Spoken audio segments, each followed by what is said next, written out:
Shifting focus now to Gaza as Palestinians are running out of shrouds for the dead. The Israeli Prime Minister Benjamin Netanyahu seems to be gearing up to fully occupy the Palestinian enclave reportedly. And it's a move that even his own military commanders warn could cost more lives, prolong the war and endanger the Israeli hostages still held inside the enclave by Hamas. According to Israeli media, this plan would see Israeli troops entering every remaining part of Gaza, including areas where hostages are believed to be held.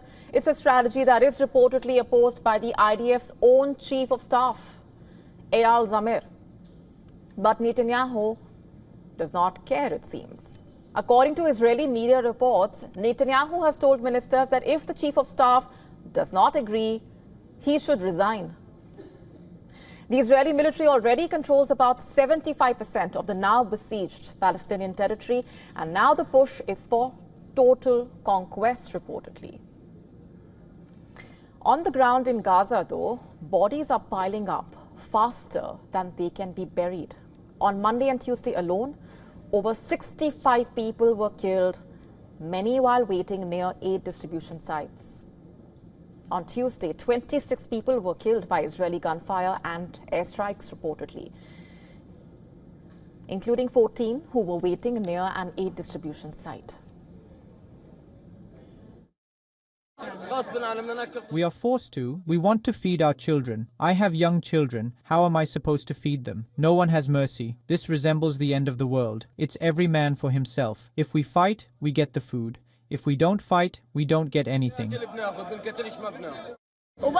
Still, I will continue to go to the aid distribution points. Hasn't my son gone? Yet, I will keep going, even though I reject those distribution points, even though I reject the aid shipments. But hunger is killing me and my children. Scenes of desperation, chaos, death emerging from on the ground in Gaza, civilians climbing onto moving aid trucks, fighting for food, some shot, some trampled upon, it seems.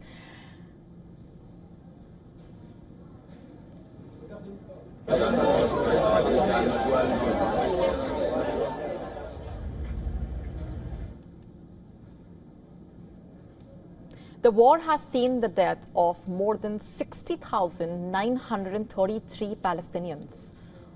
Famine is spreading. Hostage families are pleading for a ceasefire. And what about Netanyahu? He says defeat of Hamas remains his only goal. Listen to this. It is necessary to complete the defeat of the enemy in Gaza, to free all our hostages and to ensure that Gaza will no longer pose a threat to Israel.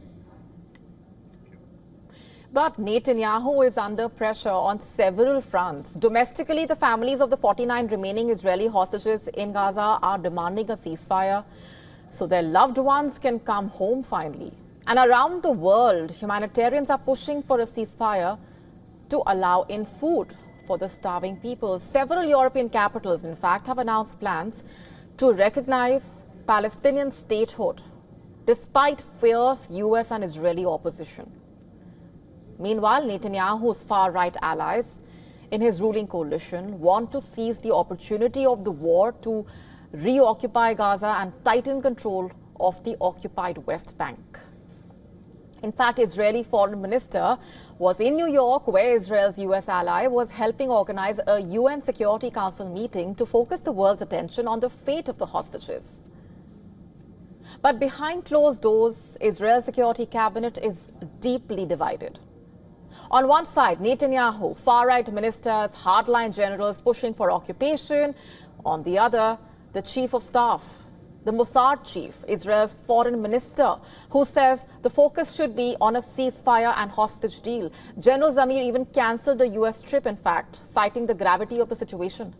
And as the Israeli cabinet prepares to make one of the most consequential decisions of the war, the cost of Netanyahu's decision is being paid by the civilians on both sides, by the starving Palestinian families already scrambling for crumbs, and by extending the time for the emaciated hostages still trapped in Gaza.